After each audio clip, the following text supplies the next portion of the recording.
everybody, I am back today with a process video of how I fill in my Project Life weekly spreads. So this is week 30 and I am starting out my typical way where I am going through and choosing photos first. So I am just looking at what pictures I want to include definitely want to include this week, and getting those on the page first. That way I know what stories I'm going to be telling. So I have already favorited these photos in my native iPhone Photos app, and I have edited them pretty much just by using the auto edit and making any slight adjustments that I need to. I am moving over to the Studio app so that I can make my own 4x6 journaling card. I have two photos that I want to include on a journaling card, a 4x6 journaling card, and I am not really sure what I want to do at this point. So I pull in the July paper, and then I actually crop it down to be 4x6 there. And I am going to go in and add my photos. But before I add my photos, with it being a white background, I would prefer to have some sort of color framing my photo. So I am going to pull the July paper back in again. I believe that's where and I crop it into a square because that's the size that I want my photos to be. I want 2 square photos on this. So I pull in my photo, I crop that into a square, and then I change the background color to match the yellow dots from the Stories by the Month July paper. So I'm going in and I'm trying to move the background away. I'm trying to move it over so that I can see the background, and I'm kind of struggling with that a little bit. And I changed the color of the paper, I think, first, yes. And so I'm just trying to move the paper out of the way so that I can actually get the color that I want. And so I get that really pretty yellow. Then I'm going to the background. I'm clicking on the background, and then when you click on the background, the only thing that should show up is an option to change the color. So I finally got that paper moved over. You can see where it's just kind of behind the photo. And I could have done that before I put the photo in. In fact, that's easier. Then I went to the layers and I deleted the paper out because right now all I want is that background. So I'm going to save that to my photo roll. I'm going to go back and I'm going to change the photo out so that it is a picture of Wesley gaming at our house. That was his grandpa gaming at his house, and they are playing a game together. And so I am going to now open up that July paper again. I've got my 2 photos with the color background. Open up my July paper, crop it down to the 4x6, and because Studio doesn't save everything. If you don't actually do anything with the image, then it won't save it. So you actually have to make edits for it to save it. So I'm just kind of eyeballing this. I start off a little too big. I'm going to add a drop shadow to this, and I write about 30–40%. I'm going to duplicate it, and immediately I see that it's too big. I need them to be smaller so that they have a little bit more space. So I'm going to position that one on the right hand side a little smaller, duplicate it, and just go back and forth until I like the way that they look. And actually I like the way that those look right there. But I do want to add some sort of title on this card. Trying to decide which one I want on which side. And I'm going to go into my Dropbox. So up at the top, I added a photo, I went to more, and that takes me to my phone files, and my Dropbox is available on there, and I have everything stored in my Dropbox. So if it's not downloaded onto my phone, I will find it in my Dropbox. I'm navigating to where I store my Stories by the Month, and then into July, and I'm just looking at the embellishment cards, and I selected this little banner first, this little blue banner, and I thought it was cute because it said around the house, which they are definitely around the house. but in different houses. And I really wanted something, I don't know, I just had envisioned something kind of in the middle. So I go back, and I wish it would put you right back to where you were, but I have to click through all of the buttons to get to, or through all of the folders to get back to the same folder. So I'm just going back, navigating back to my July 2023 stories by the month, going back to the chipboard shapes, and I'm going to pull in that July Joys chipboard shape, the one at the very bottom. And I like the way this one looks, so it's going to take a second to download. It came in, so this is interesting with Studio.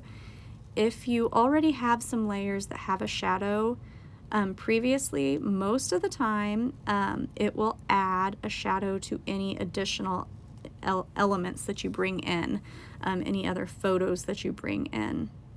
So it already has the shadow on it. It looks good. I'm going to move those down.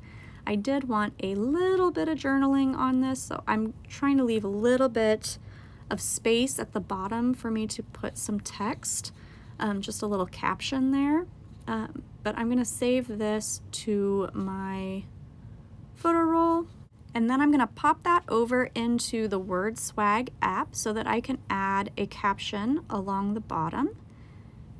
So we're going to pull in, go to New, close it and go to New, and then pull in that card that we just made with the photos on it. And I am going to type in my caption, and I'm going to be living on the edge a little bit and hoping that this formats it the way that I want it to. It does not. So I'm going to show you a little trick on how to change it. And it has to do with the auto line breaks on or off. So here it is not putting it all in one line like I wanted it to. Sometimes it just does it automatically. Other times you have to go in and you have to force it. But the other cool thing about this auto, see that little toggle that I clicked on? The other cool thing about that is you can format your text the way that you want. WordSwag tries to guess, and sometimes it doesn't do a great job, but other times it does amazing. I just love this app. I always have, and I always will. So if you want your text formatted a certain way, you can actually just put it on a new line and toggle that off, and it will do exactly what you want. So we're going to save that to my camera roll, and then we're going to add that into my Project Life spread. And now that we have made our own 4x6 journaling card, I need to figure out what other journaling cards I want to use in this spread. So I am just taking a peek, thinking, where do I want to go first? And I'm going to start with that 3x4 card, and I'm going to go into my Stories by the Month July collection, which also includes the story kit for that month. So I have Explore in there, and I end up using this 4x8 paper because you can resize it to be 3x4 pretty easily and have it just be 3 bullet points instead of the original 5. Once again, another reason why I love digital. Then I'm gonna go down here, and just a word of advice that came up with a low resolution warning. I don't really mind about that. I've never had a photo print that was so bad that I was unhappy that I put it in. I usually put it in for a reason. The reason I didn't use that photo is because I couldn't get Wesley and Brecken and I's heads all cropped in the right way. I could have gone in and put it on top of a journal card, but it wasn't that important of a picture. It was just kind of funny and silly and fun and kind of part of what life is like right now. But I will use it somewhere else, or I won't, and that's fine. So I just put in that quote card, and I am going to go in, and now I'm going to change that card that I have in the upper left-hand corner. I'm going to use a background and add a collect card on there. A collect card is a card from another app that I really love that I try to collect photos, one photo every day, and write just a short caption. And it just helps keep me organized. But I am going to do what we have done before with the July card. I'm just going to pull in that quote quote card, pull the color from the little plus sign, change the background to that, add my photo, which here is going to be the collect card with the caption already on it. And I like that. But then I think I could probably add an embellishment to that. I'm trying to be better about using my embellishments and playing a little bit more. So I am going to add an embellishment to that. I go into the add photos, more, and then my files, and navigate to my Dropbox where I store all of my extra embellishments here. And I'm gonna go to July story by the month, and I think already that I want to, once again, I've been trying to use my stamps. So I went to the stamps first thinking I could color it with that yellow color or match it to the green from the title card that says this week on it, but I end up going to the chipboard shapes. These are a go-to for me if I'm going to use an embellishment.